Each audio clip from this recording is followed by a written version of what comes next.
Bonjour, vous êtes sur le plateau BITV MIPIM pour une nouvelle émission La Conversation.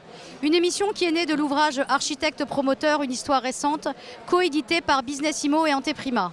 Alors la raison d'être de ce nouveau format BITV La Conversation, c'est le dialogue, l'échange entre un promoteur et un architecte, entre un promoteur et un aménageur, entre un architecte et un aménageur, un dialogue qui est essentiel à la construction de la ville autour d'un projet. Alors aujourd'hui sur notre plateau, nous avons le plaisir de recevoir William Poels, directeur général de Paris Sud Aménagement, et Rémi Vial-Collet, DGA de Vinci Immobilier Île-de-France. De quel projet commun souhaitez-vous nous parler ? Je voudrais prendre comme témoignage une très belle opération dont je suis extrêmement fier, voire quasiment amoureux. Je pense que c'est toujours très important de mettre des émotions dans notre métier. C'est une opération qui est sur 40 hectares à Massy, dans les bois, un terrain qui appartenait à Air France, qui avait pour activité un centre de formation et qui a délaissé son activité. Et donc il a fallu retrouver un nouvel avenir à ce site. Et pour retrouver cet avenir à ce site, on a offert une vingtaine d'hectares à la population, une vingtaine d'hectares de bois. Et sur les 20 autres hectares subsistants, il y en a 11 qui étaient construits, que l'on a en partie désimperméabilisés à hauteur de 4 hectares sur lesquels on a réalisé 1000 logements. Donc c'est vraiment une opération qui correspond aux attentes d'aujourd'hui, vivre dans la nature. Là on vit véritablement dans les bois, vivre dans la nature et vraiment rentrer dans une démarche de désimperméabilisation. Rémi ? Alors c'est une opération qui est aussi exemplaire par le fait que c'est un attelage de compétences entre l'aménageur et les promoteurs dès le départ du dossier. Et effectivement, j'invite tout le monde à aller visiter ce site qui est incroyable puisqu'on est venu recréer un bout de ville dans un bois et bien avant le Covid en fait. Et donc ça montre à quel point ces exigences étaient déjà importantes pour Paris Sud Aménagement et pour nous bien avant le Covid.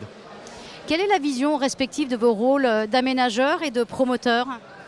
Souvent, on a tendance à nous positionner comme une fonction d'adversité entre le gentil et le méchant, celui qui va garder l'intérêt général, préserver l'intérêt général et l'autre éventuellement détruire cet intérêt général.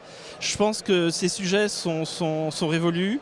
Ou doivent l'être tout au moins. Je pense que notre métier, nous en tant qu'aménageurs, c'est d'emmener les gens, c'est faire en sorte que l'opération immobilière devienne un véritable projet urbain ou un élément de ce projet urbain. Et effectivement, en plus, dans l'opposition historique, on va dire que le promoteur a toujours le rôle le plus mauvais. On voit aujourd'hui que maintenant, pour convaincre les populations et avec la rareté du foncier, on est obligé d'atteler les meilleurs talents et que ce sont deux métiers totalement différents et qu'un promoteur n'est pas un aménageur n'est pas un promoteur et que si on n'a pas les deux bout à bout, on n'arrive pas aujourd'hui à faire de jolis projets. Alors justement, comment aller plus loin dans le dialogue à l'avenir ? Je pense que c'est l'évidence qui va primer. On est dans un métier qui était extrêmement séquencé, comme le laisse entendre Rémi, où il y avait un aménageur qui vendait un terrain à un promoteur, qui lui-même allait chercher un investisseur, qui lui-même allait chercher un exploitant potentiel. Et il y avait de la perte en ligne sur chacun de ces passages.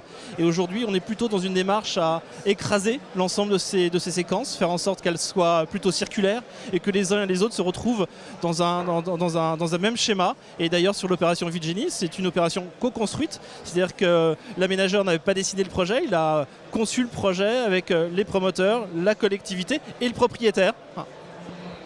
Rémi, comment aller plus loin ? Effectivement, dans un contexte qui est de plus en plus dur avec le zéro artificialisation net, le métier de l'aménagement et même de la promotion est devenu beaucoup plus difficile.